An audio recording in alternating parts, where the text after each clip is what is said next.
জুলাই আন্দোলনের সময় সৌদি আরবে গ্রেপ্তার 10 জন প্রবাসী দেশে ফিরেছেন। রাত 1টার দিকে সৌদি এয়ারলাইন্সের একটি ফ্লাইটে শাহজালাল আন্তর্জাতিক বিমানবন্দরে পৌঁছান তারা।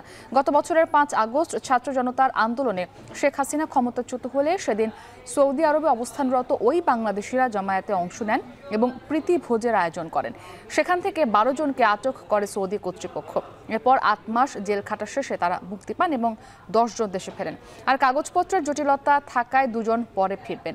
এ সময় তাদের মুক্ত করতে ভূমিকা রাখার কারণে অন্তর্বর্তী সরকারের প্রতি কৃতজ্ঞতা প্রকাশ করেন তারা।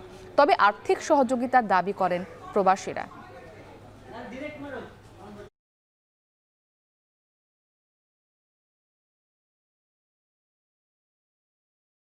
প্রায় 8 মাস বন্দিখানা থেকে মুক্তি হইতে পারছি। আমাদের বাংলাদেশ সরকারকে অসংখ্য ধন্যবাদ।